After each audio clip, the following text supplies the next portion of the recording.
Bonjour à toutes et à tous, chers collègues, merci d'être présents aujourd'hui pour ce MOOC sur les synthèses de connaissances que j'ai l'honneur de vous présenter avec deux collègues de l'Institut de recherche pour le développement, Tony Ziti et Lola Traverson. Je suis Valérie Ride, directeur de recherche à l'Institut de recherche pour le développement, membre de l'équipe Renard et actuellement basé à l'Institut de santé et développement de l'Université Cheikh Anta Diop de Dakar au Sénégal. Nous allons donc vous présenter dans ce MOOC les différents types de synthèse des connaissances, mais en mettant un accent particulier sur ce que nous appelons la revue de portée. Plusieurs méthodes de synthèse des connaissances sont aujourd'hui disponibles. Ces méthodes se sont constamment développées au cours des 2 dernières décennies, donnant lieu à une diversité de designs pour répondre aux besoins des chercheurs, des intervenants et des décideurs. Dans ce MOOC, nous allons présenter et discuter des différents types de synthèse des connaissances. Les maladies infectieuses, en particulier celles à transmission vectorielle, constituent un défi majeur pour la santé publique. Avec la mobilité mondiale croissante, le changement climatique et l'augmentation des inégalités, les populations des pays à revenus faibles et intermédiaires sont de plus en plus exposées aux épidémies infectieuses. Pour identifier les interventions efficaces et innovantes, le temps est compté pour les parties prenantes qui ont besoin de preuves solides pour produire et planifier des décisions éclairées. En raison du grand nombre de publications, en particulier d'études primaires, les revues individuelles sont souvent insuffisantes pour analyser correctement les connaissances produites. C'est actuellement le cas avec la quantité croissante de publications sur la COVID-19. Pour relever ce défi, les revues systématiques sont hautement appropriées. Il est important de noter qu'au fil des années, les revues systématiques ont beaucoup évolué pour répondre à différentes questions de recherche dans différentes disciplines, qu'il s'agisse de la médecine, des sciences de la santé, des sciences humaines et sociales. Nous allons d'abord voir ce qui différencie une revue systématique d'une revue classique de la littérature. Commençons par la question de recherche. Alors que les questions de recherche ne sont pas clairement formulées dans la revue classique de la littérature, une revue systématique va nécessiter de formuler explicitement une ou plusieurs questions de recherche comme base de processus. 2. Le protocole. Une revue systématique doit être soutenue par un protocole évalué par les pairs avec un plan défini. 3. Les objectifs de recherche. Dans le protocole, les objectifs de recherche de la revue seront clairement identifiés. 4. Critères d'inclusion et d'exclusion. Les objectifs de la recherche permettront à leur tour de définir les critères d'inclusion et d'exclusion. Ceux-ci ne sont souvent pas spécifiés et parfois inexistants dans une revue classique de la littérature. 5. La stratégie de recherche de publication. Le protocole d'une revue systématique détaillera la stratégie de recherche des publications, y compris les sources et les bases de données qui seront consultées. 6. La sélection des publications. La sélection des articles est durement justifiée. 7. L'évaluation de la qualité des études. La qualité des publications est évaluée à l'aide d'instruments standardisés. 8. L'extraction des données. L'extraction des données est soutenue par un graphique clair avec des catégories de données définies. Une fiche Excel peut être utilisée pour extraire et classer les données des différentes publications extraites. 9. Les résultats et la synthèse des données. Contrairement à une revue classique de la littérature, les résultats sont fondés sur des preuves et dépendent étroitement de l'évaluation de la qualité qui a été effectuée au préalable. Bien que de nature diverse, les synthèses des connaissances sont toutes basées sur des critères d'éligibilité et sur une approche reproductible. Le thème synthèse des connaissances convient donc à un large éventail de revues dont les méthodes scientifiques présentent de fortes similitudes. Voici les méthodes de revues les plus connues et utilisées que vous êtes susceptibles de rencontrer en tant que personne étudiante ou chercheuse. Notez que ces revues ne sont pas mutuellement exclusives et peuvent parfois se chevaucher. Certaines de ces méthodes ont des caractéristiques communes. Nous avons la revue systématique de type Cochrane et la méta-analyse. ou la revue rapide et la revue de portée. Et enfin, la revue de portée et la revue de type cartographie. Détaillons donc maintenant les principales caractéristiques de chacune de ces méthodes et discutons de leurs avantages et de leurs inconvénients. La revue systématique de type Cochrane. En 1993, la collaboration Cochrane a été la première à introduire une méthode précise d'une revue systématique des interventions médicales, afin d'identifier les pratiques cliniques.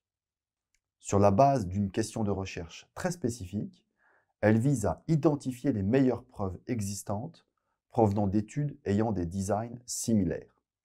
Le modèle PICO pour population, intervention, comparaison et outcome, donc résultat, est largement utilisé comme stratégie pour formuler la question de recherche et les stratégies de recherche. La sélection des études repose sur leur qualité méthodologique, notamment en utilisant l'approche GRAD, Grading of Recommendation Assessment, Development and Evaluation, qui tient compte du risque de biais, d'incohérence, du caractère indirect, d'imprécision et de biais de publication. La revue systématique de type Cochrane est une approche précise et fiable. Il s'agit d'une méthode standard pour identifier les preuves scientifiques. Cependant, ce processus prend du temps et peut nécessiter l'engagement de ressources financières importantes. Pour réaliser et publier ces revues, certains estiment qu'il faut 2 ans en moyenne. Ce délai ne convient pas toujours aux agendas des décideurs et aux échéances des projets. La méta-analyse, elle, est une méthode largement utilisée pour analyser des résultats quantitatifs dans le domaine de la santé et des sciences humaines et sociales, comme par exemple l'éducation ou la psychologie. Les entreprises pharmaceutiques utilisent également cette méthode pour mesurer l'efficacité de leurs médicaments. Également basée sur une question de recherche spécifique, la méta-analyse est utilisée pour mettre en évidence les résultats d'une série d'études primaires. La méta-analyse vise à regrouper statistiquement les résultats d'une série d'études similaires en réponse à une question de recherche précise. Elle produit des estimations pertinentes quant à l'effet d'une intervention. Elle est particulièrement adaptée à l'analyse des similitudes et des différences. Cependant, il n'est pas recommandé de réaliser cette revue dans 2 cas, notamment. D'abord, lorsque la méthodologie, y compris les aspects cliniques, est trop hétérogène. Ensuite, lorsque les données utilisées dans l'étude sont de mauvaise qualité. Passons maintenant à l'aperçu des revues systématiques. L'aperçu des revues systématiques fournit une vue d'ensemble des revues systématiques existantes sur un sujet donné qui facilite la comparaison de leurs résultats.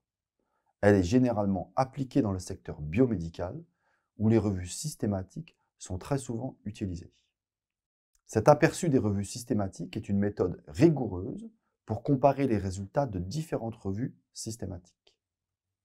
Cependant, elle peut être limitée par la quantité et la qualité des informations pertinentes.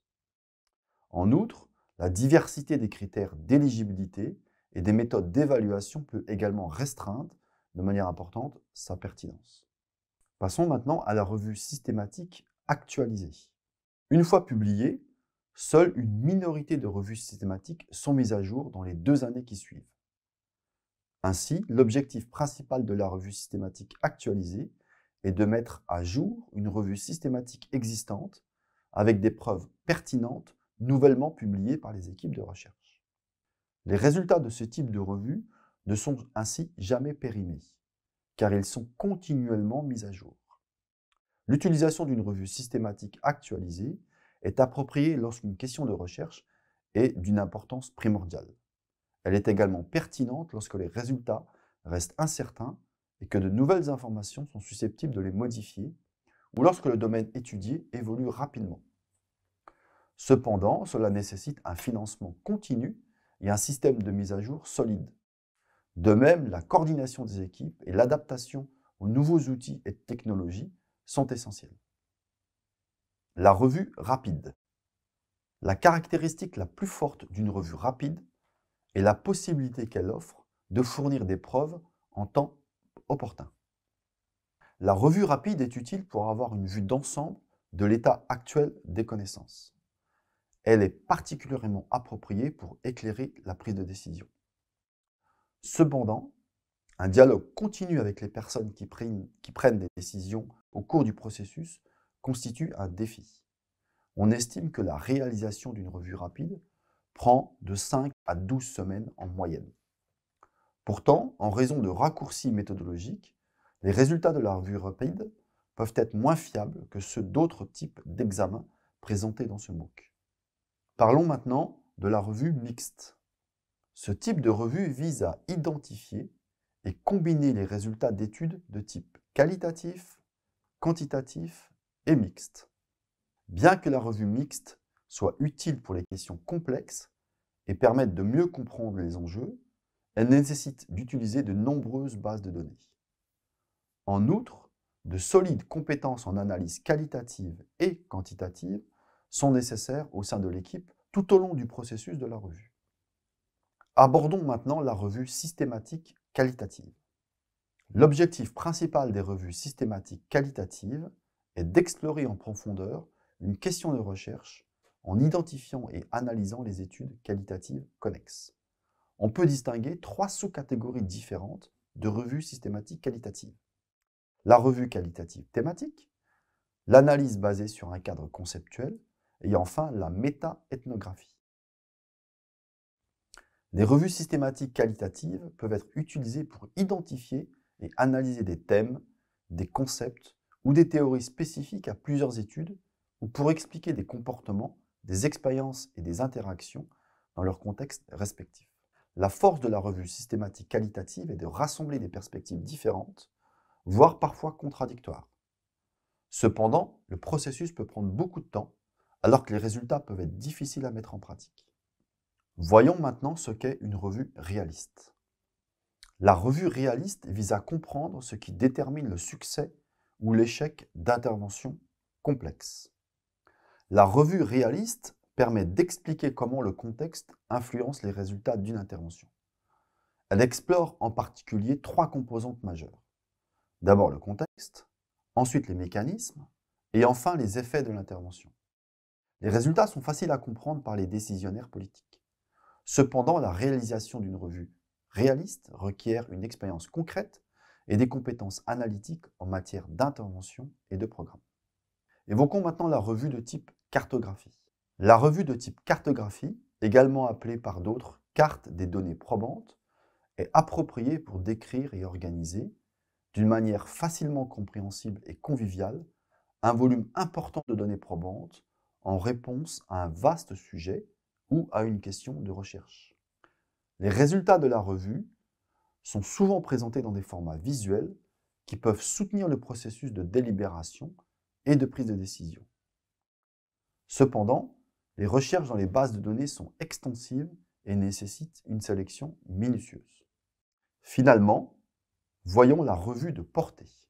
La revue de portée est un processus exploratoire qui permet de recenser l'ensemble des données disponibles sur une question de recherche spécifique. Le processus est flexible tout en étant scientifiquement rigoureux.